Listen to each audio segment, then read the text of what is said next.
Oh my God. Look at all these peoples. It's wonderful. Hi, everyone. Rika, Thank you so much for being here and settling in. I love all. Rika and Brianna and Shelly and Fernando. Thank you so much for coming in and sharing space with us today. We are so thrilled. My name is Gina Trinisi. I'm the program director for the Nebraska Writers Collective. If you don't know the work that we do, we're a nonprofit. We're based in Omaha, Nebraska. I know we've got some folks here from other states. We've got some folks here internationally. It's very exciting that you have found us and are interested in doing what we do, which is write creatively and connect and build community. So it's a wonderful, wonderful joy to be here for this Patricia Smith workshop. With great support from Humanities Nebraska, we are making this happen, and we're so grateful. Really, that's the spirit of this whole workshop, is gratitude and joy for your time, for your energy, for your work. So it's my pleasure to introduce our communications director at the Nebraska Writers Collective, Celine Haynes. Hi, everybody. I'm so happy to see all Yes, your faces. Woo! Oh, yes, I get a little intro. I like that spirit. I'm happy to see everyone here. This makes me really happy. So my name is Celine Haynes. I'm the communications director, like Gina has said. And pretty much I'm here to learn just like the rest of you. And I'll be plugging our social media pages throughout the night. So feel free to follow us. We'll be having more things like this up on there and more just interesting writing tips and things of that nature. So please follow us and join our family. Yes. And I'll hand it over to Matt. Well, thanks, Celine, and thank you, Gina. Before we get started, Gina puts in so much work on these touring artist visits, keeping track of everyone coming, make sure everyone gets the link. So thank you, Gina. So we're all here, not to listen to me. We've got someone with us who I'm so excited to have sort of back in Omaha. Patricia was here in Omaha a few years back. And we had some difficulty getting her here because the weekend she was supposed to be here, she had to, on the sly, tell me she could not. She was hoping she could get out of coming because she had just won, I think it was the Lenore Marshall Prize, and the ceremony was going to be during the time she was supposed to be in Omaha. So she came later and blew everyone away, just with a great workshop at the Loves Jazz Center, great reading at the Joslin Art Museum, and we're so happy to have her back. Now, Patricia is one of those people that is hard to introduce because it sounds like you're just making stuff up and throwing it out there, which you could basically do. You could almost just bring up superlatives, throw out awards, and you got a 50-50 chance that you've got it right. So she is a 4-time individual National Poetry Slam champion. She's won 2 Pushcart prizes. She's been published in Best American Poetry, the anthology they put out every year. But wait, there's more. Best American Essays, Best American Mystery Story. She's won a Guggenheim, was a National Book Award finalist for the fantastic Blood Dazzler, an amazing book of poetry. Lenore Marshall Prize for Should Have Been Jimmy Savannah. And so I'm excited to have her here because she's someone who spent a lot of time in the world of poetry slam, like most of us have, but is probably gone on to the most success of any former poetry slam. Even, the Nebraska State Poet, I hear, used to do poetry slam and hasn't done quite as much as Patricia afterward, but who knows? But with that, please welcome Patricia Smith. Boo, boo, boo. Yeah, thank you guys. Okay, I have like a Zoom question really quick. Okay, so I have this document that I'm looking at, but every time I call the document, the Zoom thing goes away. Like my screen changes. Okay. How do I do that? Does anybody know? Because I want to watch you guys while I'm looking at the document. But I have no idea. It just happened, really. So watch, I call up the document and you guys go, whoop, and the document comes on. Like well, never mind. Okay, we'll figure it out. How's everybody doing? You good? Okay. So I will tell you guys this. This is very, very interesting today because up until about half an hour ago, I was like, I can't do this. Blah, blah. I have had two dogs, two very big, beautiful, wonderful dogs. And my dog that we were getting ready for one dog who was an 11-year-old Bernese Mountain Dog, thinking he was going to die because he's getting older. And so we were readying ourselves and readying the other dog. And then the other dog died suddenly after 9 years. And I'd say about an hour ago, the ashes came. So I was like, oh, everything's off, no workshop. But these things happen. And it kind of played into, in a way, what I wanted to talk about. So there's a lot of people here, so we don't really have any time for intros or to get buddy or anything. There's a couple of people I see and I think I already know. But you guys are all poets, right? For the most part. Yeah, everybody's a poet. Okay. So we all have reasons that we started writing poetry. And sometimes they are different from the reasons that we keep going. Matt was talking about the Poetry Slam, and I have no reservations at all about talking, that's why I got into poetry. I got introduced to poetry by getting up on stage and doing it. And it provided a community right away. It gave me impetus to write every week. I mean, there was a place where I was every Sunday without fail, and my community started right there. And the idea was you were having kind of this creative conversation. We were all in the same boat, and I'm talking to the audience, and sometimes you read a poem and you see someone scribbling and they would write a response poem and they'd get up right away. They do, so it was this tunnel of energy. It was great. But later on, and I would kind of take my own temperature throughout my career and say, why am I writing? Why am I still writing? And somewhere in the process, it changed from, well, it's a recreational activity and it's fun to do and I'm meeting a lot of people. And it changed to, I asked myself, if there were no books and no chance of getting published and no audience, would I still be writing? And at that stage, the answer was yes. And if the answer is yes, you're not writing. It's not a recreational activity anymore. It's the way that you move yourself sanely from day to day. You are writing for others, yes, but you are also writing a lot for yourself.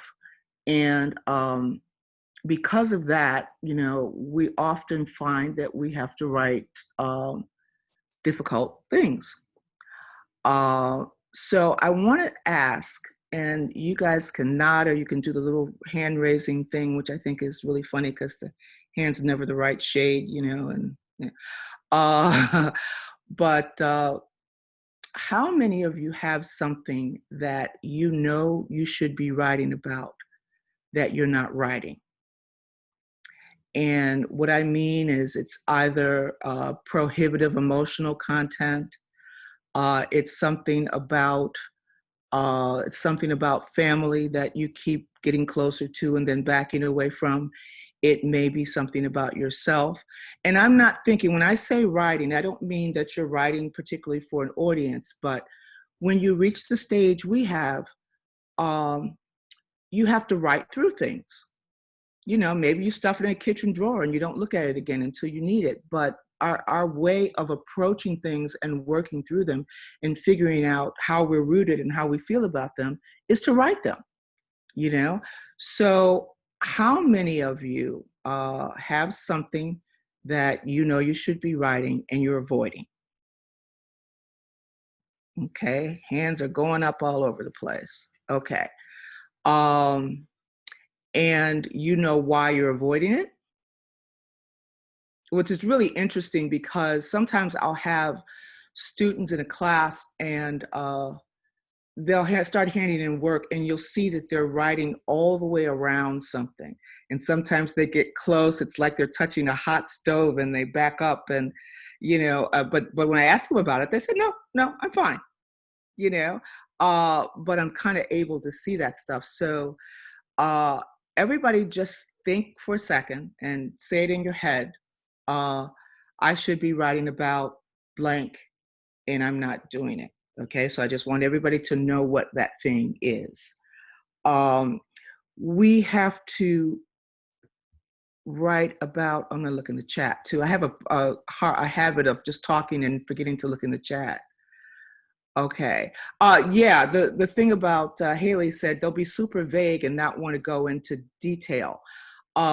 Yeah, we tend to write about concepts and huge ideas. One of the things I tell my students, everybody wants to write about war or racism or some aspect of social justice or police brutality or something like that. And of course, because that's what we're confronted with every day. And it's what I tell my students: you want to write about war, don't write about war, write about a particular war. Write about a particular day in that particular war, a particular hour in the day, a particular soldier, a particular hour in that soldier's day, a moment in his day, something that has nothing to do with the war that he does. And as much as you move that camera lens in, the closer you get to people who are involved in the story as opposed to the story itself. I'm going to know how you feel about war when you finish that piece. Okay, but I'm going to be able to relate to it more because you're showing me another person. What I want to do in general is I want to give you guys some strategies for approaching difficult topics. Okay, one of the things that's happening, for instance, and I know I just said my dog. I know I'm going to want to write about my dog. I can't do it yet. But I know it's coming. So you'll find yourself a lot wanting to write things that you don't want to write and nobody wants to hear. Okay?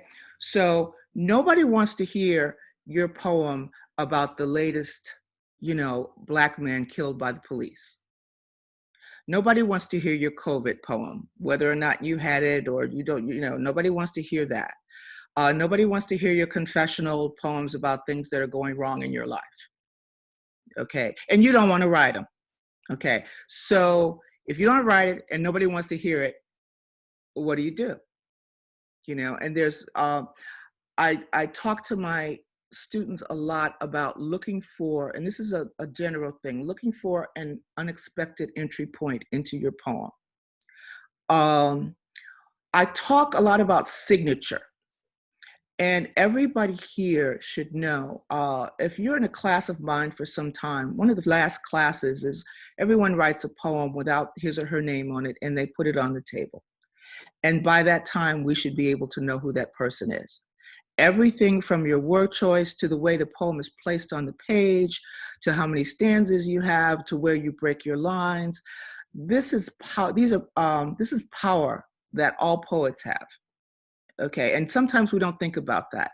We think we just need to get the story down that we want to write, and we want to get out there as fast as possible. But every single thing you do in your poem gives you a power over your reader. You can make your reader read the poem exactly the way you want it to. If you write a poem that's the lines are tight together and there's very little punctuation, the reader's going to read it and they're going to be breathless at the end. Okay, if you want to write your poems in tercets, or you want to give a lot of air to your words in the poem, you're giving the reader a chance to crawl into your words and stay there for a while. You're giving them time to muse on what they just read before they go into other things. Okay, if you write in form, and I suggest everybody at one stage in their poetry career learned at least elementary form. If you write in form, you're telling the reader something by the form that you choose. I'm maddening in my classes because I say, why is this poem, why all of a sudden are you indenting strange lines? And my students will say, because all my poems look alike and I wanted this poem to look different. And I said, you know, I wasted some time looking at that, saying, this is different from what she usually writes. What is she trying to tell me? Okay, so that's what you've got at your disposal. All right. So what I want to talk about today is what you can do in terms of your signature to make these difficult poems easier, actually to excite and energize yourself when you think about writing these poems. When you go to write and you think that you have these singular ideas, if it's one of these topics, or even if it's something personal as far as you're concerned, 800 other people at least are running to their keyboards and their pens and papers to write the exact same poem on the exact same topic. Okay, for years and years and years, I would not tell anyone that I had a son who was in jail. I wouldn't say that to anybody. I imagined that people's sons were like traveling Europe with their jazz bands and doing things, and I just kept it in. I just kept it in. When I was finally able, when I recognized that as the thing that I wasn't addressing in my own work, and I was able not only to write it but to say it out loud, it was amazing how many people came and said, "Oh my God, me too. I just didn't know there was a way to write about it." So a lot of these things that we're keeping in that we think are happening just to us are not happening just to us. And there are a lot of people who don't write poetry, who aren't as lucky as we are, who need those words that you're going to write, who need to see them, who need to speak to you about them, who need to talk to you, who need to realize that they are not alone. All right. Like I raised my granddaughter. Then I found out when I started talking about that, how many grandmothers there were that raised their grandchildren. You know, so when I talk about poetry community, I'm not just talking about, you know, slam. I'm not talking about academic community.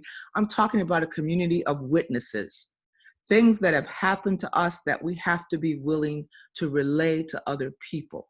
Some of them may run off and get their own pencil and paper and become poets themselves. Some of them will be comforted by what you say, but at the very least, they'll know that they're not walking this planet alone. Okay. So how to approach these poems. I'm gonna go, this is gonna be terrible because I'm gonna hit this and then I'm gonna stop seeing you. When I talk about the unexpected entry point, that encompasses a lot. We often start writing in a fever. We're angry, we're upset, we're sad, something has driven us to our writing. We want to try to make sense of it. We want to get to the other side of it. We write the piece. I don't think that we spend enough time trying to figure out what's going to make our piece different from the other 799 people who are writing. So looking for an unexpected entry point. And when I think about it, all the things I'm going to talk about sort of are under that arc. If we would spend some time at the beginning of our work, it would not only make the approach easier for us, but also for our readers. The first thing I'm going to talk about is persona. And it is stepping out of your shoes and stepping into someone else's shoes and writing the story, okay? What this does on a very basic level is it takes a little bit of the pressure off you because your reader is not reading you, your listener's not listening to you, they're listening to your persona, okay? So in every story that you think about writing, try on all the shoes of everybody in that story. Okay, all the shoes. When the shoes become uncomfortable and you go, I couldn't possibly write that, that's where you start writing. Okay, so I'll give you like an example. Say there's you hear about a robbery in your neighborhood and it's somebody that you know. Okay, the easiest thing to do would be, I heard about a robbery in my neighborhood and it's someone that I know and here's all I know about it. Okay, if you are trying on all the shoes in the story, you are thinking about the person who was robbed, you were thinking about the person who did the robbery, any police who happen on the scene, the person who's waiting at home for the person who hasn't come home yet because they've been robbed, you know, any witnesses, any people who see the robbery. You know, you're thinking back in time to the person before they left home. You're thinking forward in time. Does the person ever make it home? Every pair of shoes in that story, because sometimes the story is best told by someone outside the story. You know, for instance, say that a policeman showed up and he fired his gun for the first time and he killed the robber. Okay, and he's never killed anyone before. And he has a wife waiting at home that he's got to talk to about killing someone for the first time. Maybe his dad was a cop too and never had to kill anyone. He talks to, I mean, the story just kind of vibrates outward, you know, until you find that one set of shoes that tells the story better than you ever could, better than you from the outside of that story could tell. Persona, when I was doing a lot of slamming, it's actually when I started.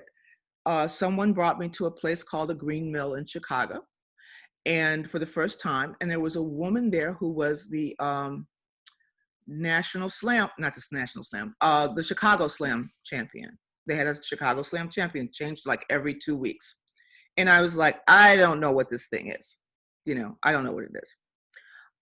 So I sit there, and she does a poem, and it is a poem which I thought was a persona poem. That's how good it was, but it wasn't a persona poem. I looked back at it, it's not. But it was about the person who cut the hair of the people who were about to go into the gas chamber. The barber who cut the hair of people who were about to go in the gas chamber. The people did not know. He knew where they were going. They didn't know. Okay, so think about that. It would be very easy to write a poem about people who are about to go into a gas chamber. You can put yourself in their shoes and wonder. But if you think of all the people that they come in contact with before that happens, and you happen upon a barber who has to touch them somewhat intimately before they go in, he knows where they're going, they don't. That was the best way to tell that story. And after she told it, there was this white hot moment of silence where, do I applaud? Do I, you know, and I'd never seen one person have that kind of power over an audience. She had picked every one of them up and had placed them in a room where they were watching this man cut these people's hair. You know, and I'd never seen anything like that. You know, that the ability to transport people. So I'm going to talk a little bit about, and I used to write persona all the time. When I found out about it, it was like everything had to be in persona. You know, it's like, oh, what's it like to be a piece of gum under a desk in a grade school room? Let's see, I'll write it in persona, you know. And I think everyone does that. You learn how to do something and you do it a lot until you realize it's a very potent device.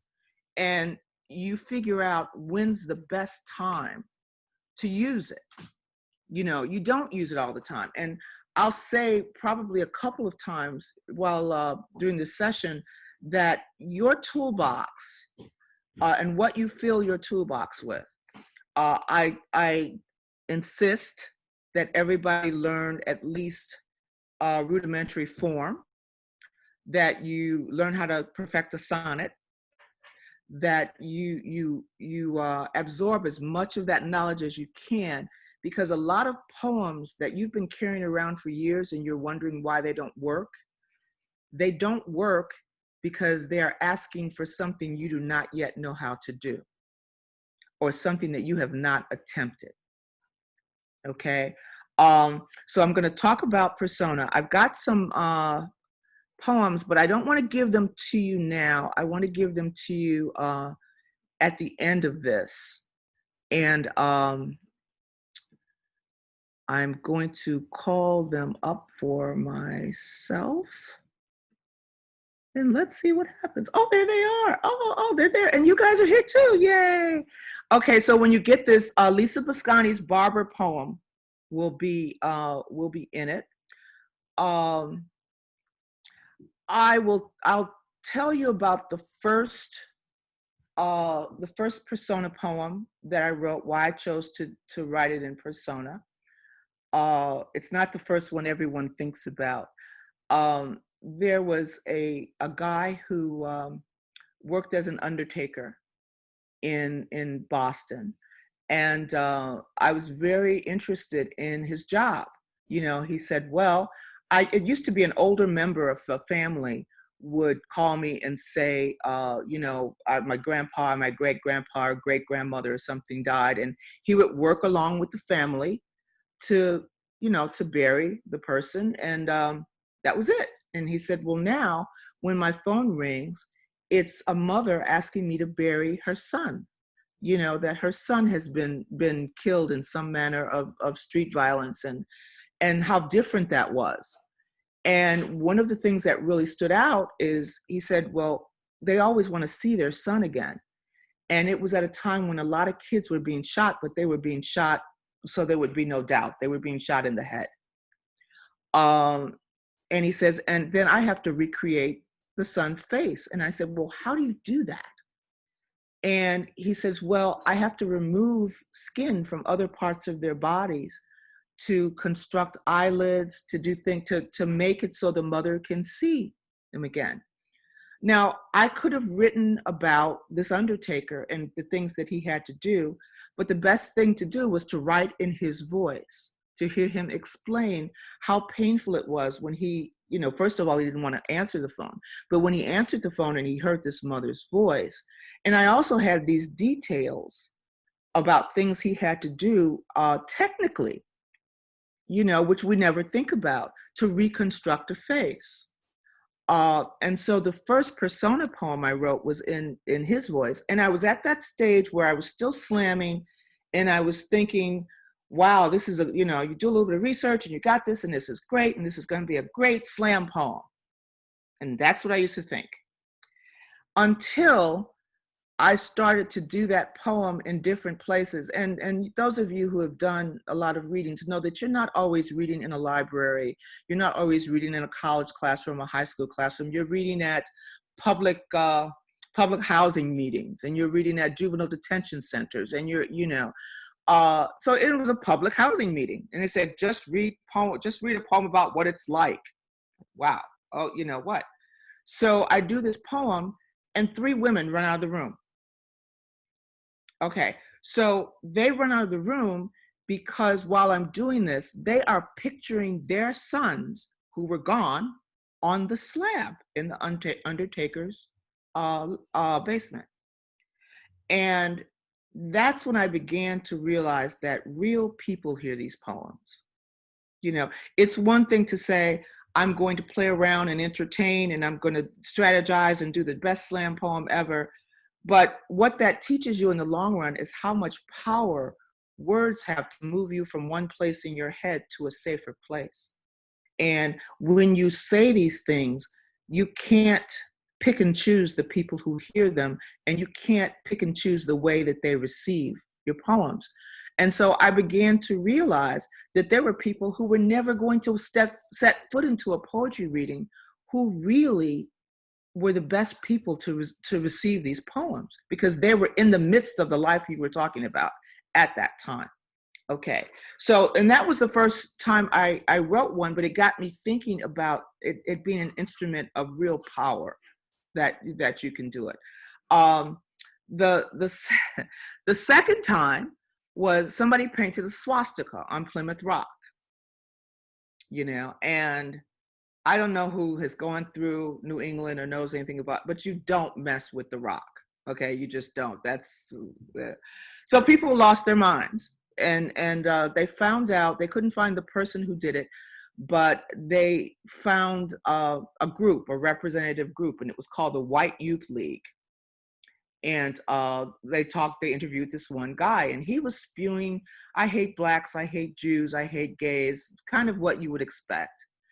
And then I thought, and this is one of the things you have to do when you're thinking about an unexpected entry point. The person in your poem and you both started right here together. For some reason, they veered off this way, You veered off another way. What can you do to bring you back to center? Right? So I'm listening to this skinhead who is like a polar opposite from me. And I'm thinking, like a Black grandmother, I'm thinking, what happened to you, baby? What happened to your head? How did you, So I try to bring him back to a spot to try to figure out what happened. It's not a sympathetic thing, but I thought still that let me see as a Black woman what I can do with this person who I see as being totally irredeemable at this point. So one of the unexpected things you can do is you can try to find some humanity where you don't expect there to be any. Okay? In the policeman who pulls the trigger, in the skinhead who calls you, all sorts of names, in the neo-Nazi who's marching, in the people who I saw during a march in Long Island, 2 white guys, one with his foot on the neck, his knee on the neck of another guy, and they're both smiling and waving. They're recreating George Floyd's death on the streets of Long Island. How you humanize these people?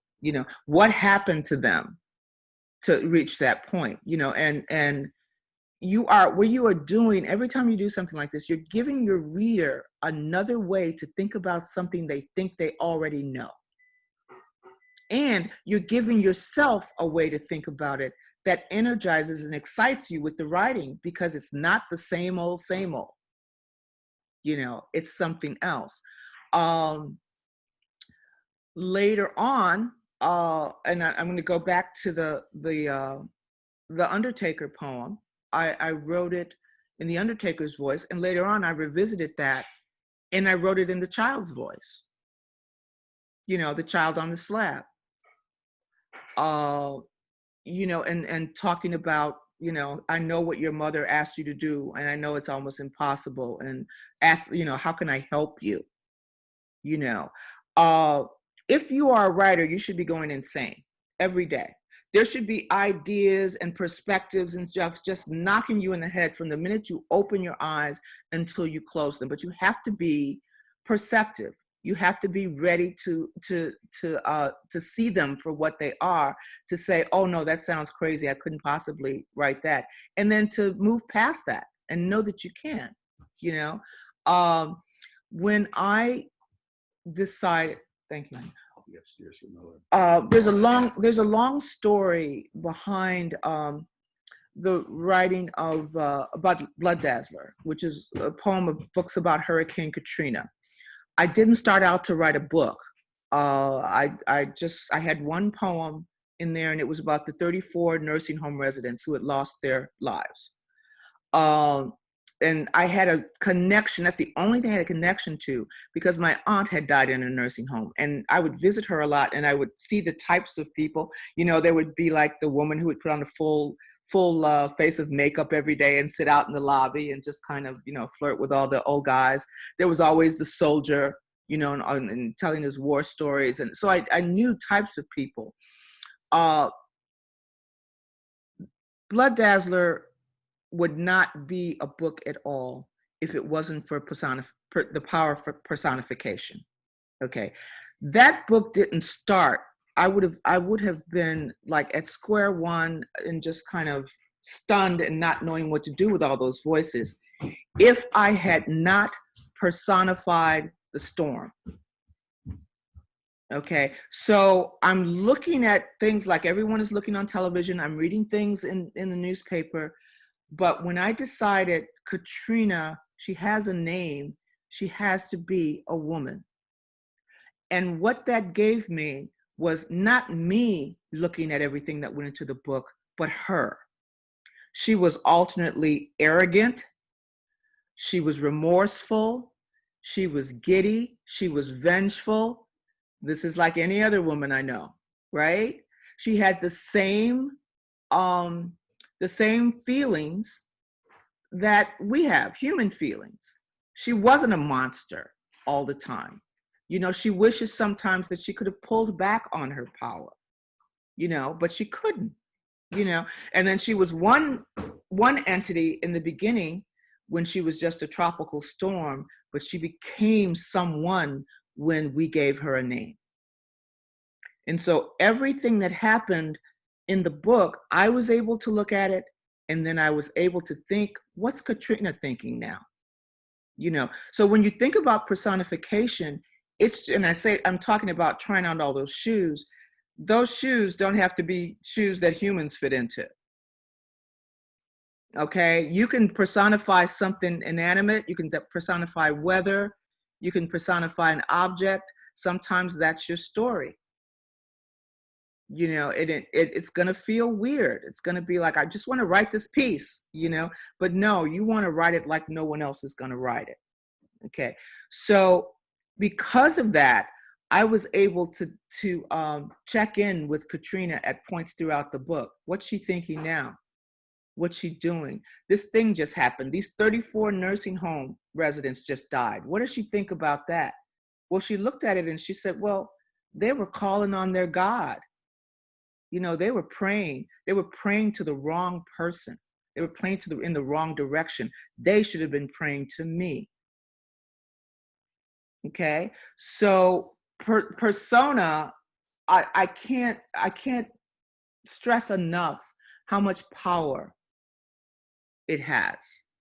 You know, with that, I wanted to read a piece. Well, actually, I probably can read all this. So this was the time that Katrina got her name. Okay, and I just did it with the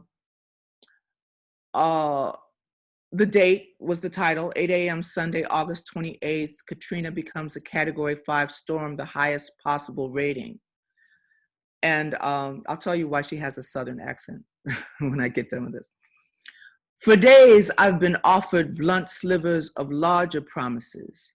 Even flesh, my sweet recurring dream, has been tantalizingly dangled before me. I have crammed my mouth with buildings, brushed aside skimpy altars, snapped shut windows to bright shatter with my fingers, and I've warned them soft. You must not know my name. Could there be other weather, other divas stalking the cringing country with insistent eye? Could there be other rain laced with the slick flick of electric and my own pissed boom? Or could this be it? Finally, my praise day, all my fist at once. Now officially a bitch, I'm confounded by words. All I've ever been is starving, fluid, and noise. So I huff a huge sulk, thrust out my chest, open wide my solo swallowing eye. You must not know. Scarlet glare fixed on the trembling crescent. I fly.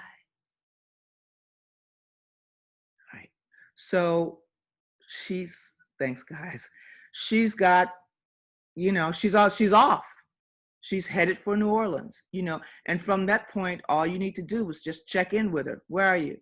What are you thinking? What are you doing? You know, I said earlier that I think it's important for people to learn form. There's another poem in Blood Dazzler, and there was an iconic scene where a woman had been left to die in her wheelchair, and that was Ethel Freeman. She was waiting with her son for a bus to take them away from the convention center, and she kept saying, "Baby, is the bus coming?" He said, "No, Mama, I don't see it." She'd ask, and then he covered her against the sun. The bus came finally. The driver said, "If you do not come with us, there's no guarantee we can come back and get you." They wouldn't take his mother on the bus, but by the time the bus had come, she had died. And so he covered her and had to leave her there, where she was, I think she was there for a couple of days, and there were a lot of pictures of her in her wheelchair.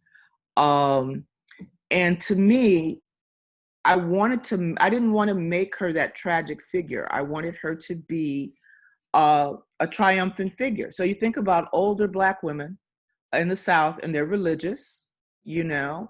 And I said, well, that's going to be her place of homecoming. You know, that's going to be her place of homecoming.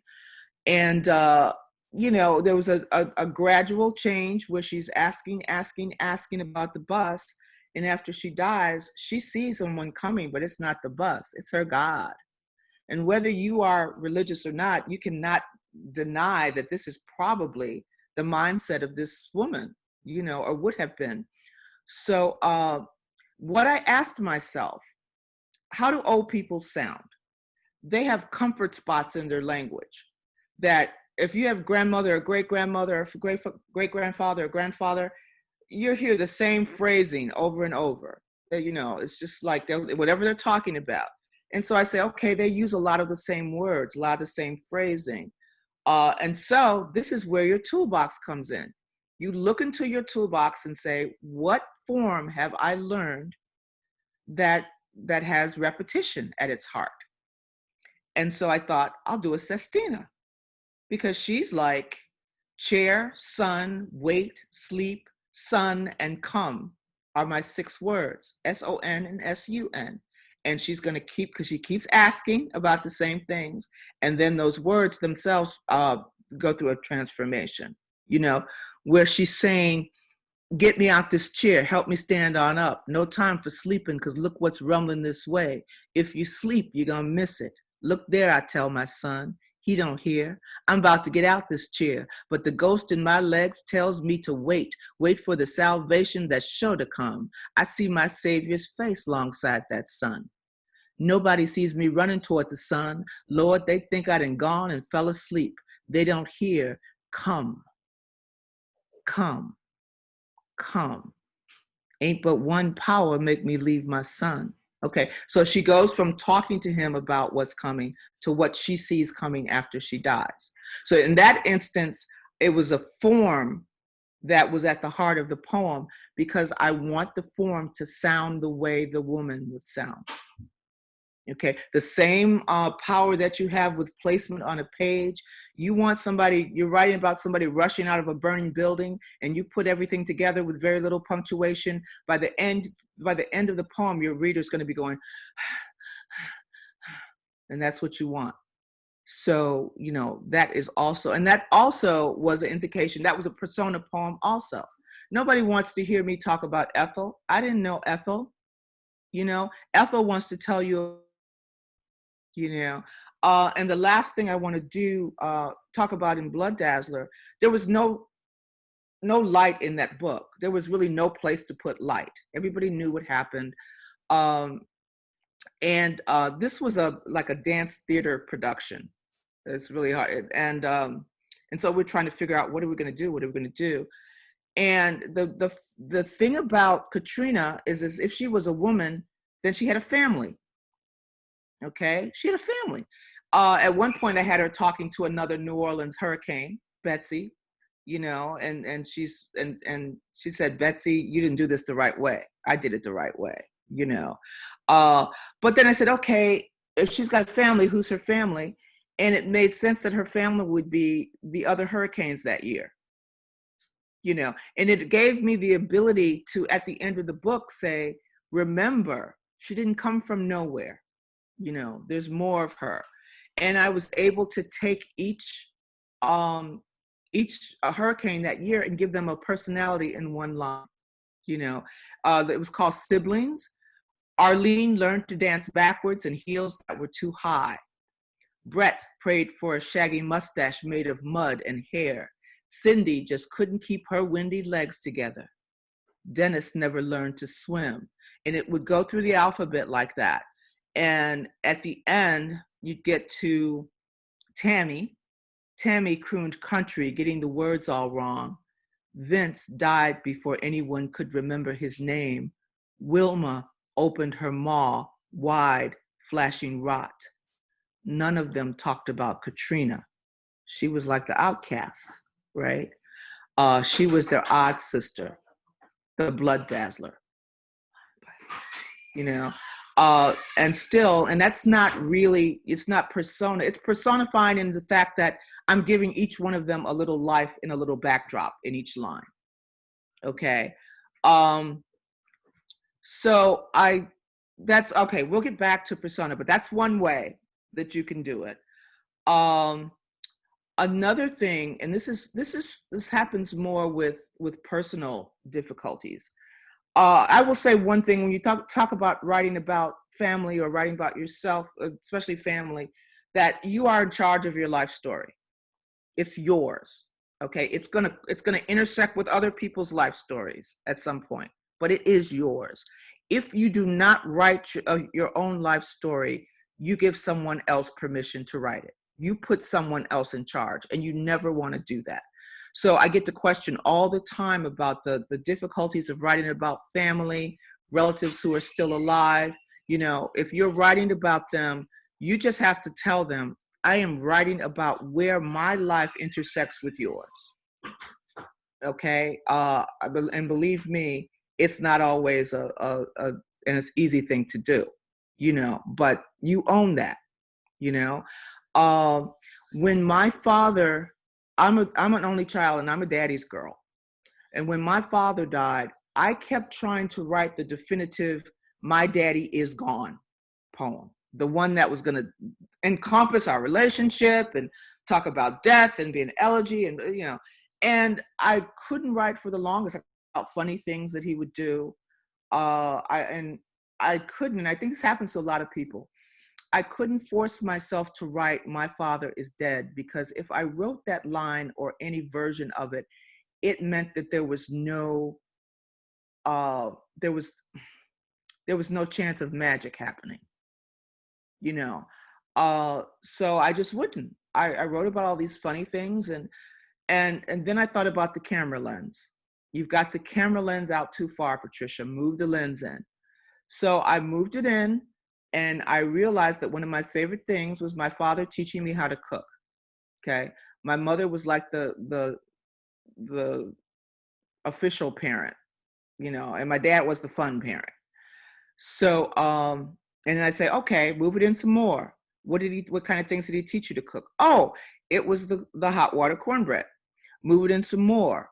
Then what were the steps? Okay. So here's what's going on in the poem I eventually wrote. I decided to write a scene, my father and I in the kitchen, when he's teaching me to cook hot water cornbread. To make it easier for myself to enter the poem, it became what I call a process poem. A process poem it has a process at its heart.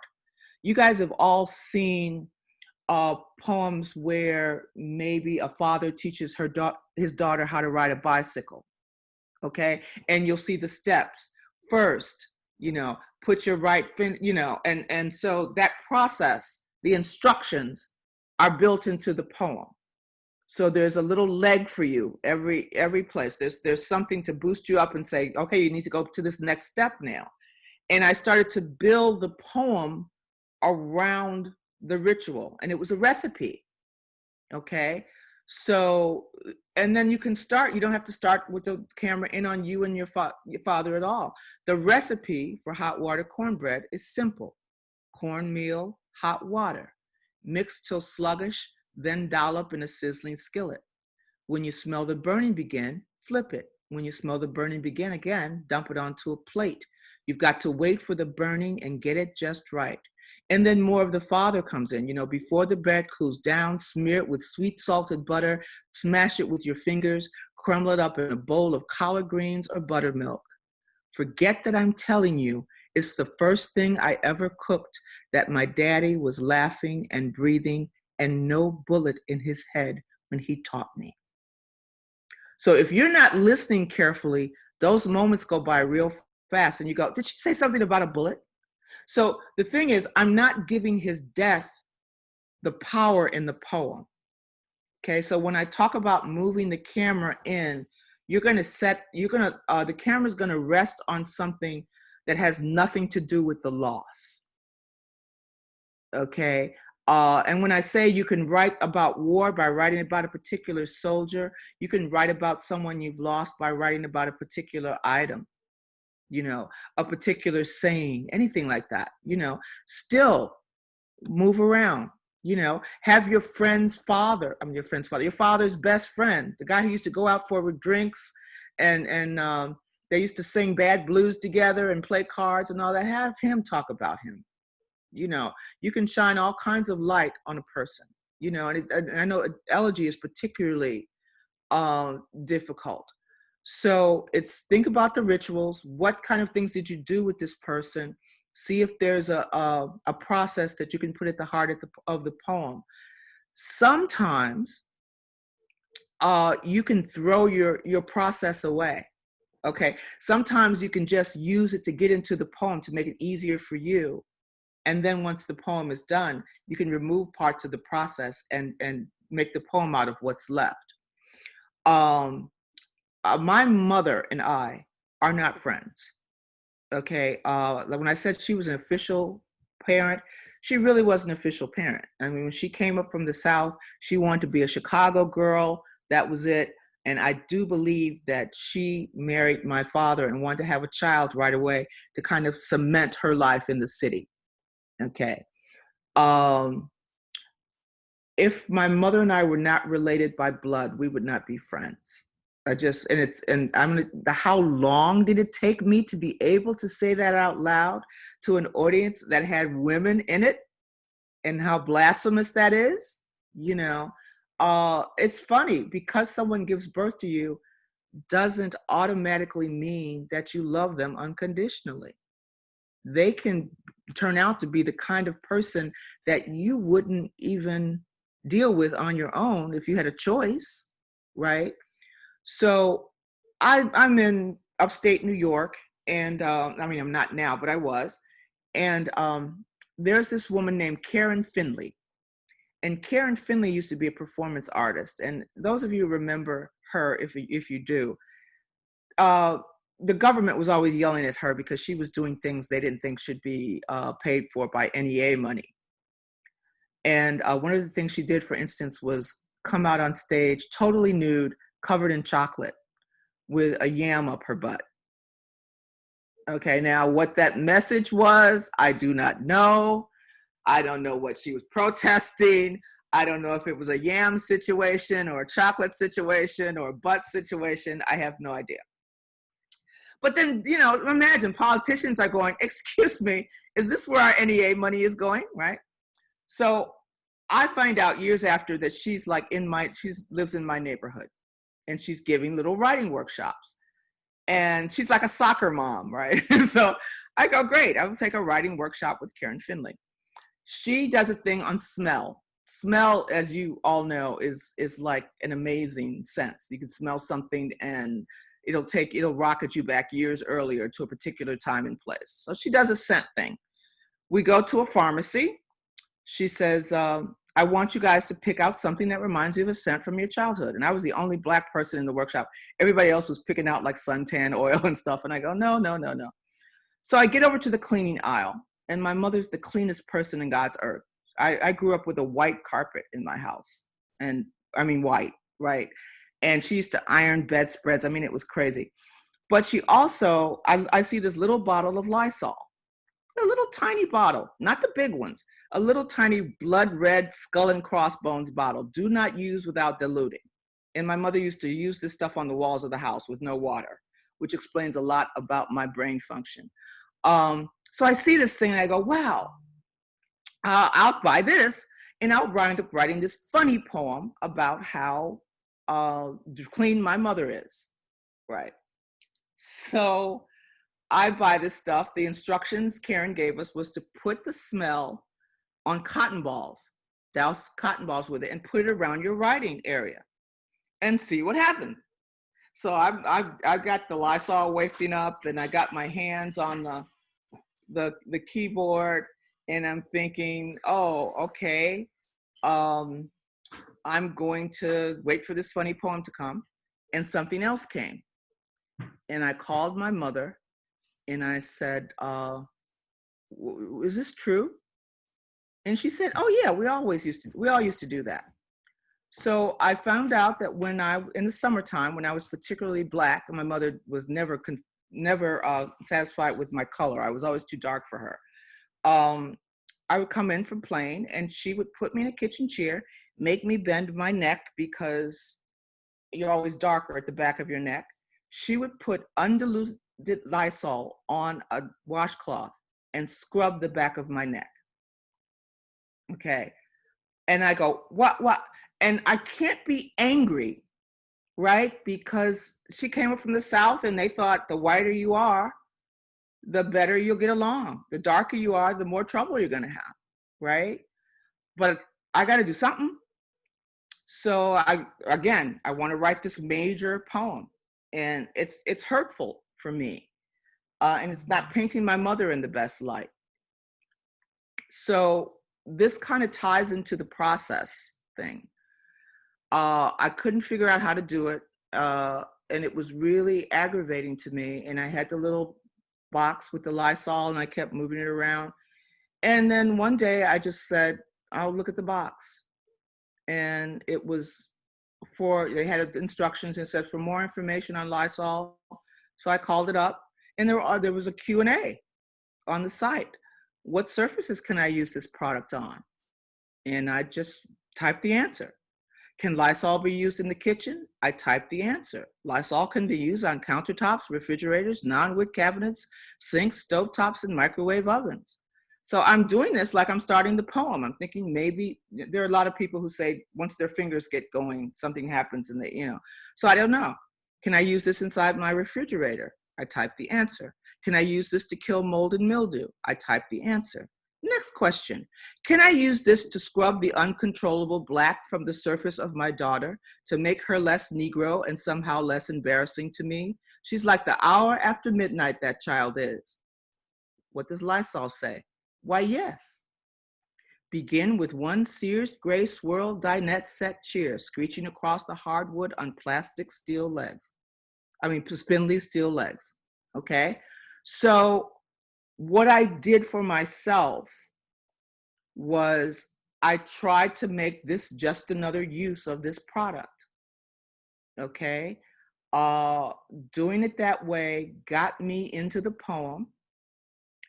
It's kind of a sleight of hand for the reader because they do think they're about to read something funny, because who prints Lysol directions? And when you're doing it live, it's like very uneasy because it's like, what is she going to do? This can't be the poem. When that poem was finished, I had the choice of taking all that out. I could start with, can I use Lysol to scrub the under? I don't need the instructions at all. I can say, here's what happened to me. Here's what my mom did. This is what the times wrought. This is how a lot of first generation up north women and men felt about their children, that they had to do things like this to have their children fit in. Right? So, but I didn't. I left it in because not only do I want people to see how something so ordinary can wind up being something that happens that's extraordinary, but also because I read to a lot of writers to say, here's something you can do if something's hard for you, and it's still got, it's ritual in a sense because it's got the Q&A things there. And I just had to keep doing it until